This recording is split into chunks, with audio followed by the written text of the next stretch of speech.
पूनम अहमद द्वारा लिखी हुई कहानी सच्ची खुशी के पहले भाग में आपने देखा कि विनीता श्याम से सवाल पूछती है कि उन्होंने अब तक शादी क्यों नहीं की। श्याम बताते हैं कि उनकी कोई मजबूरी रहती है।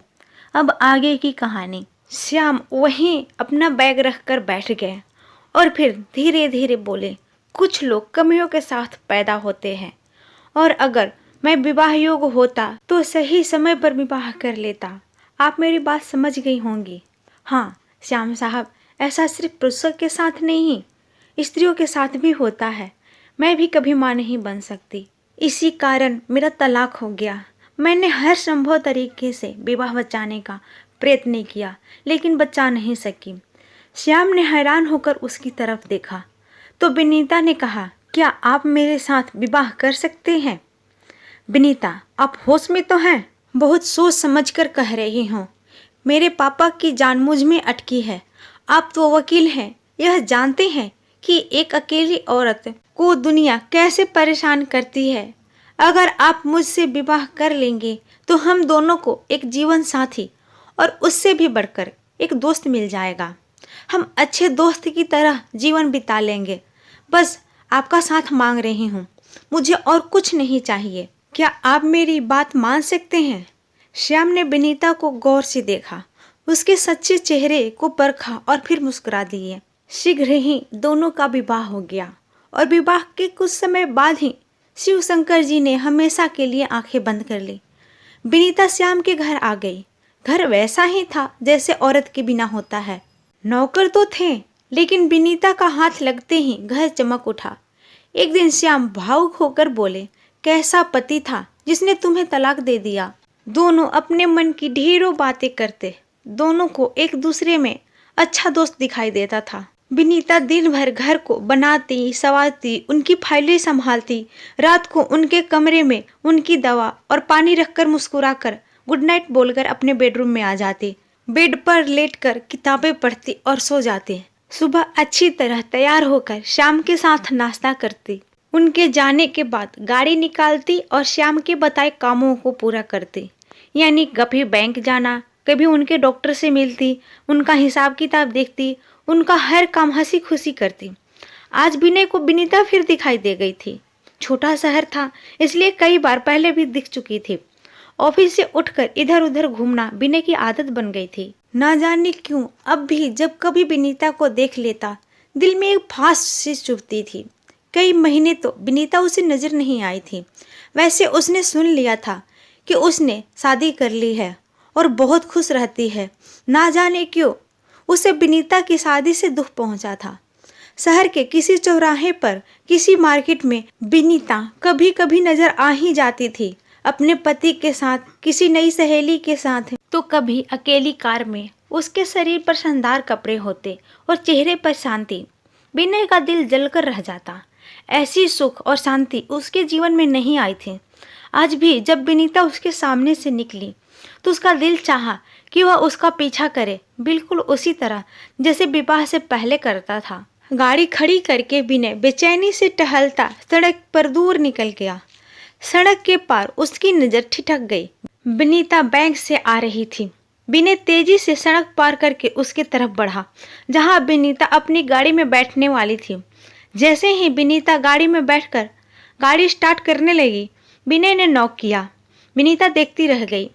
वो कभी सोच भी नहीं सकती थी कि इस तरह विनय से मुलाकात हो जाएगी। वह कुछ बोल नहीं पाई। विनय ने कहा, क्या गाड़ी में बैठकर बात कर सकता हूँ? विनीता ने पल भर सोचा, फिर कहा, नहीं, आपको इस तरह बात करने का कोई हक नहीं है अब। विनय को धक्का सा लगा। वह टूटे स्वर में बोला, बस थोड़ी देर, फिर खुद ही उतर जाऊंगा। कौन सी बातें आपको 3 साल बाद याद आ गई हैं?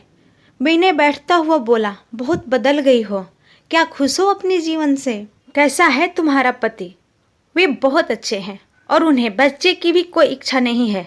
बच्चे के लिए वे अपने पत्नी को धोखा देने वाले इंसान नहीं हैं, विनीता ने सख्त स्वर में कहा।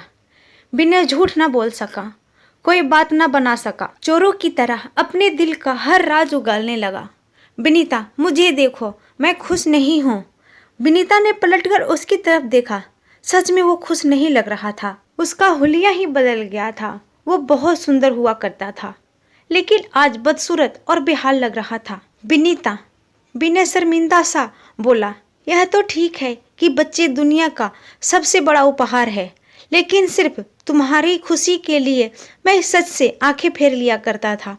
लेकिन जब माँ ने दूसरे विवाह की बात की तो मेरी इच्छा जाग उठी। मेरे जुड़वा बच्चे हुए। मैंने दुनिया की सबसे बड़ी खुशी देख ली है, फिर भी टूट गया हूँ। मंजिल पर पहुँचने के बाद भी भटक रहा हूँ, क्योंकि मेरी पत्नी रचना बहुत ही कर्कश स्वभाव की है। वो समझती है मैंने बच्चे के लिए शादी की है, उसे अपने सिवा किसी का ख्याल नहीं। कहती है कि बच्चे तुम्हारी जिम्मेदारी है। बहुत ही फुअड़ और बदतमीज लड़की है। माँ से बात बात पर झगड़ा करती है।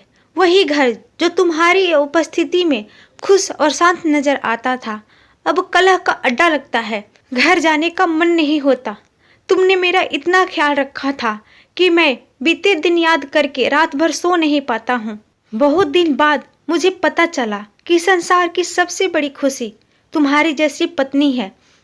मैं तुम्हें कभी नहीं भूल सका और मानता हूँ कि बच्चे का होना इतनी बड़ी कमी नहीं है जितनी बड़ी तुम्हारी जैसी पत्नी को ठुकराना है। विनीता ने बेरुखी से पूछा, यही वे बातें हैं जो आप करना चाहते थे? विनीता, मुझे यकीन है तुम मेरे बिना खुश तो नहीं होगी। मैंने तुमसे अलग होकर अच्छा नहीं किया। हम अच्छे दोस्त की तरह तो रह सकते हैं ना? अच्छे दोस्त की तरह मतलब और कुछ तो हो नहीं सकता। कुछ समय तो एक दूसरे के साथ बिता ही सकते हैं। मैं तुम्हें अब भी प्यार करता हूँ। विनीता, तुम्हारे लिए प्यार जैसा पवित्र शब्द एक खेल बनकर रह गया है।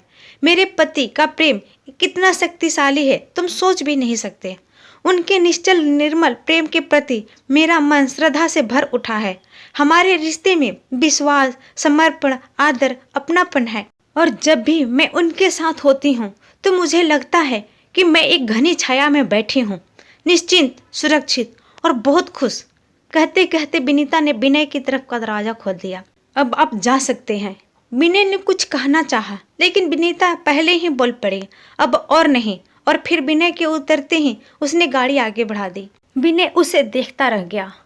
विनीता अपने दिल में श्याम की प्रेम की भीनी भीनी खुशबू से सराबोर घर पहुंची तो श्याम उसे देखते ही मुस्कुरा दिए। विनीता को लगा कि कुछ पल आंखों में तैरता प्यार भी कभी कभी पूरा जीवन जीने के लिए काफी होता है। लेकिन इस बात को सिर्फ खुशनुमा पलों में जीने वाले लोग ही समझ सकते हैं।